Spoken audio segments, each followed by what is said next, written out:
Hello, this is Daniel again, and we are going to be decorating the 8-hole transverse ocarina I made.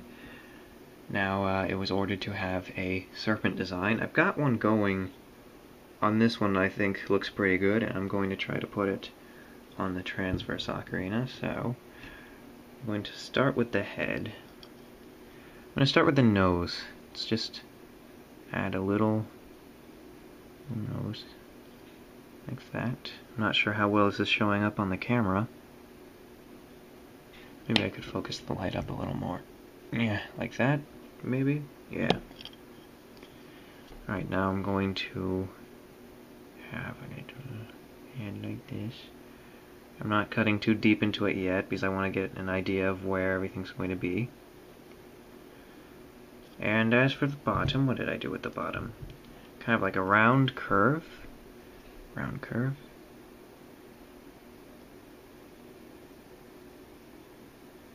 There we go. Have it come in a little. Just small round curve on the top. And now we're going to have it kind of wrap around a little. Alright. Going to have shape be like this. Oops. See, this is why I don't cut in too deep to begin with. Because sometimes I mess up. I can just go over my finger and fix it.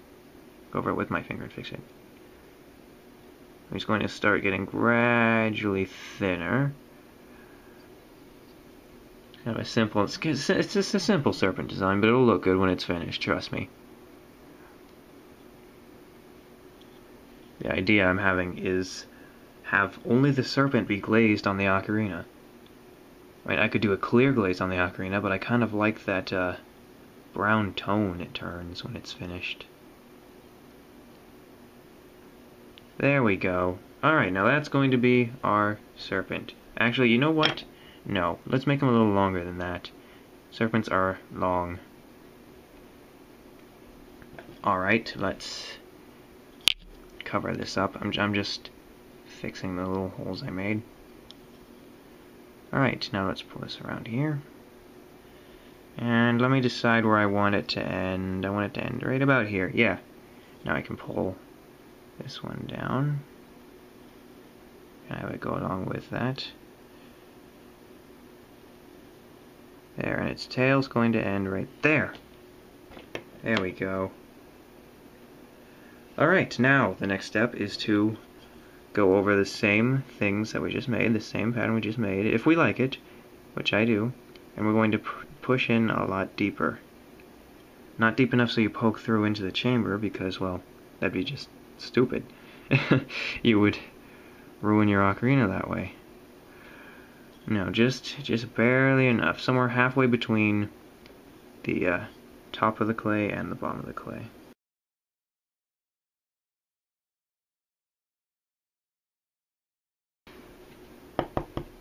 The tail is the hardest part. Trying to get that a nice smooth shape. There, that'll do, that'll do. There, so now we've got the little serpent. Now what I'm going to do is I'm going to add his mouth. I would like a straight line going from right about here. And I'm going to have it curve down slightly and come back around. Alright, now I'm going to pull that out. Just gonna carefully scrape it out. Oh, come on.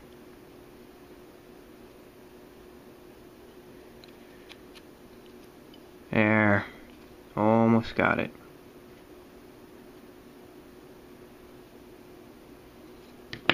Let's make it a little sharper. I'm kind of pushing it in a little. There we go. That's its mouth. Just gonna make it a little bit sharper on the edges right here. There we go. There we go. Now the eye. Gonna have a little angry eye right here. Kind of make it a diamond shape. And we're going to put a little cut in between. So it's just like two triangles together is what it is. That's another way to do it. Make sure none of this little clay falls into the eye. Like it's doing right there. Little clay chunks, you don't want those in there. And now to add the pattern. This is the part that takes a while. You're going to want to do kind of a crisscross design. So first, put very thin lines going across all of it, diagonally in one direction.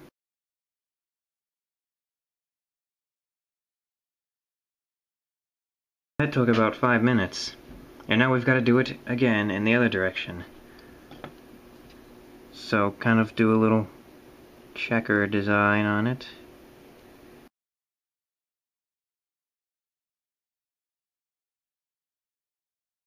Now it's got that nice pattern going all the way around it. Now don't try to brush off any of the clay yet, because then you'll just end up filling in the pattern again. Wait for it to dry, then you can brush it off, and it will just be dust you can blow away. It won't actually get stuck down the cracks and dry into there. So what's left is to... why is there a little chunk right there?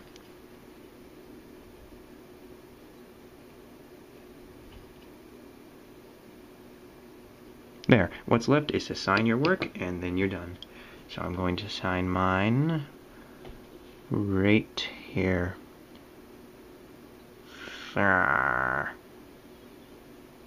Right.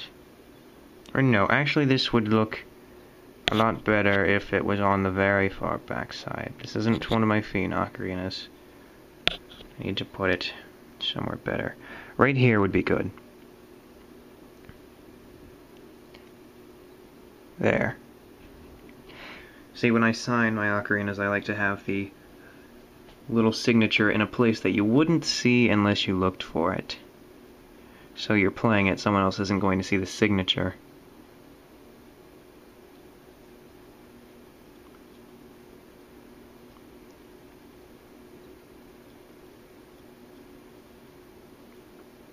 Snake's kind of getting in the way, but that's fine. That's fine. Alright, make sure it still sounds good. I don't know, you might have bumped something. There, it sounds great. Sounds great.